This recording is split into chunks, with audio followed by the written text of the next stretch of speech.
गुलामुद्दीन के पकड़ में आने के बाद ही सब कुछ पता चल पाएगा, तभी साफ हो पाएगा। तैयब अंसारी की भूमिका को लेकर हो पाएगा साफ। जाट समाज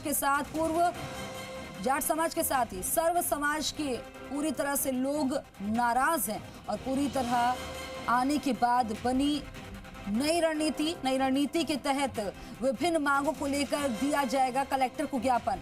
महापड़ाव और बंद रखने पर भी अंदरूनी तौर पर निर्णय लेने पर चल रहा है मंथन। ये बड़ा अपडेट, बहुचर्चित हत्याकांड है ये, जिसको लेकर अभी भी राज खुलने बाकी है। मुख्य आरोपी गुलामुद्दीन का पकड़ में आना बाकी है, जिसकी सरगर्मी से तलाश चल रही है। राकेश भारद्वाज मेरे सहयोगी ज्यादा जानकारी के साथ फोन लाइन पर बन गए। राकेश, क्या अपडेट मिल पा रहा है?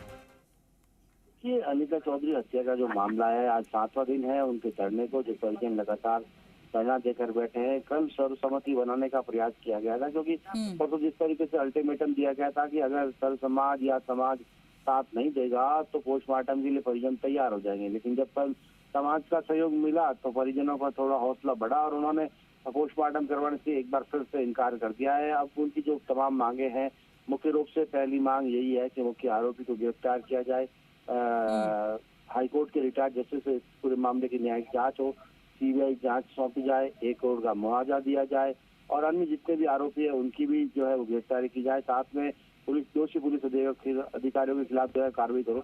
इन सब मांगों को लेकर लगातार जिस तरीके से ये चल रहा है आंदोलन, उसको लेकर अभी सर्व समाज की ओर से भी बैठक कल भी की गई थी, आज भी बैठक की जाएगी और ये सहमति बनाने का प्रयास किया जाएगा कि आगे क्या रणनीति बनाई जानी है, किस तरीके से महापड़ा होगा या जोधपुर बंद होगा। इन तमाम बातों पर जो है विचार मंथन करने के लिए सर्व समाज को एक बार फिर बुलाया गया है। कुछ देर बाद हो सकता है कि सर्व समाज एकत्र हो और उनकी बैठक हो। इस दौरान बीच में ये भी बात सुनने को मिल रही है कि हो सकता है कि जिला कलेक्टर को एक बार ज्ञापन सौंपा जाए और उनसे ये मांग की जाए कि इस मामले में हस्तक्षेप करते हुए राज्य सरकार हस्तक्षेप करे और सीबीआई को जांच सौंपे, ताकि जो सुलह के रास्ते हैं वो बंद नहीं हो। इसको लेकर भी मंथन किया जा रहा है। लेकिन सबसे बड़ी बात है कि 7 दिन बाद भी गुलामुद्दीन अभी तो पुलिस पकड़ से दूर है। केवल प्रयास लगाए जा रहे हैं कि जिस तरीके से महाराष्ट्र में राजस्थान की पुलिस जाकर डेरा डालकर वहां बैठी है, तो ये प्रयास कर रही है कि महाराष्ट्र में कहीं से भी उसका पता लग जाए। हालांकि पुलिस यही कह रही है कि वो काफी नजदीक है, लेकिन अभी तक काफी नजदीक है। ये बात पिछले 5 दिन से सुनने को मिल रही है, लेकिन पुलिस के हाथ आरोपी नहीं लगा है।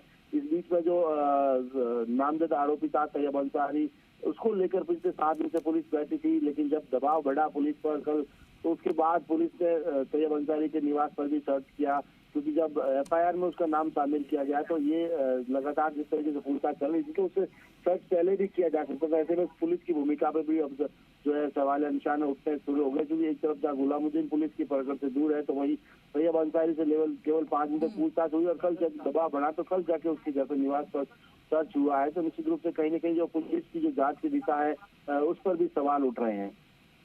ठीक है, लेकिन यहाँ सवाल ये भी उठ रहे हैं कि तैयब से पूछताछ हो रही है और उससे प्रत्यक्ष रूप से या अप्रत्यक्ष रूप से जो भी लोग जुड़े उनसे पूछताछ हो रही है। क्या कोई क्लू मिल पाया है? अभी अगर बात करें तैयब अंसारी से, जितने भी जो गुलामुद्दीन और तैयब अंसारी से लोग जुड़े हुए थे, उनसे डायरेक्ट इनडायरेक्ट उनमें से कई लोगों, करीब 20 लोगों को पुलिस ने उठाया है और उनसे पूछताछ भी चल रही है।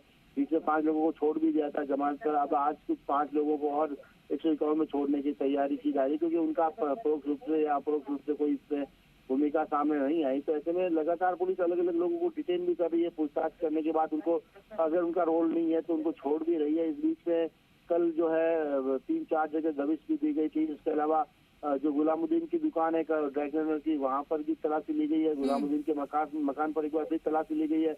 इसके अलावा तैयब अंसारी के निवास पर तलाशी ली गई। सुमन का जो ब्यूटी पार्लर है वहाँ पे भी तलाशी करने की बात सामने आ रही। तो लगातार पुलिस ये पूरा प्रयास कर रही है कि तलाशी के दौरान भी अगर कोई क्लू मिलता है इनके बारे में तो उसका निश्चित रूप से पता लगाने के लिए प्रयास किया जा रहा है। लेकिन एबीसीपी के निशांत भारद्वाज है, उनके नेतृत्व में 4 टीमें बनाकर महाराष्ट्र भी भेजी गई है, ताकि अगर वो कहीं महाराष्ट्र में छुपा है गुलामुद्दीन तो उसकी तलाश। लेकिन सबसे बड़ी बात है कि इन सब के बीच जो मुख्य अनिता चौधरी का मोबाइल है वो अभी तक पुलिस को नहीं मिला है, तो उसकी तलाश।